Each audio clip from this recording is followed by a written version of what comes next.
أعوذ بالله من الشيطان الرجيم. بسم الله الرحمن الرحيم.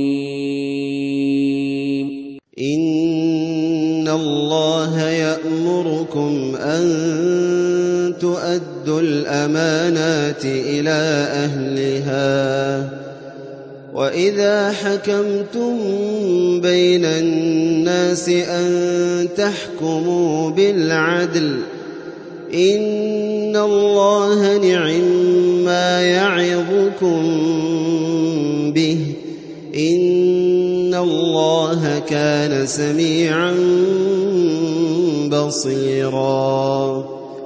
يا أيها الذين آمنوا أطيعوا الله وأطيعوا الرسول وأولي الأمر منكم فإن تنازعتم في شيء فردوه إلى الله والرسول إن كنتم تؤمنون بالله واليوم الآخر ذلك خير وأحسن تأويلا. ألم تر إلى الذين يزعمون أنهم آمنوا بما أنزل إليك وما أنزل من قبلك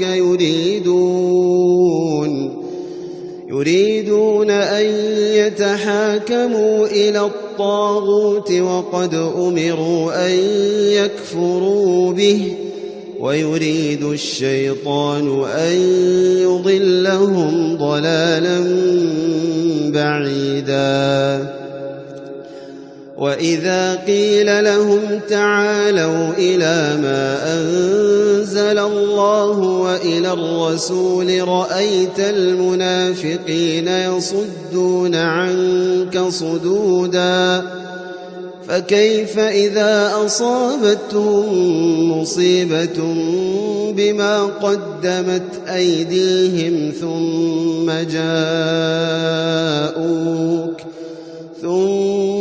جاءوك يحلفون بالله إن أردنا إلا إحسانا وتوفيقا. أولئك الذين يعلم الله ما في قلوبهم فأعرض عنهم وعظهم وقل لهم في أنفسهم قولا بليغا. وما أرسلنا من رسول إلا ليطاع بإذن الله ولو أنهم إذ ظلموا أنفسهم جاءوك فاستغفروا الله واستغفر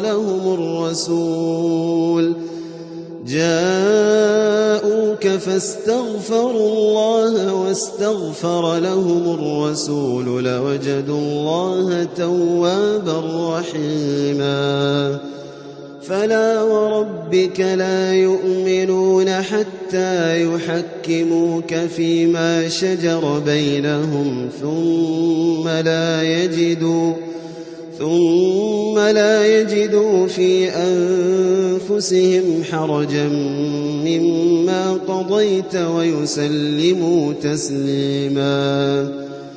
ولو أنا كتبنا عليهم أن اقتلوا أنفسكم أو اخرجوا من دياركم ما فعلوه إلا قليل منهم ولو أنهم فعلوا ما يوعظون به لكان خيرا لهم وأشد تثبيتا.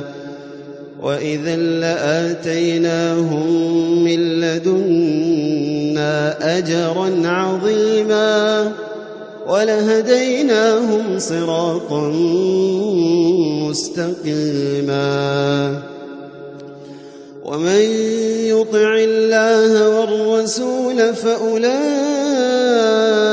مع الذين أنعم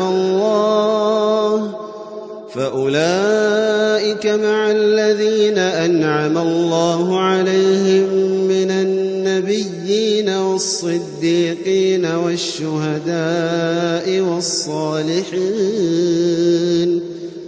وحسن أولئك رفيقا ذلك الفضل من الله وكفى بالله عليما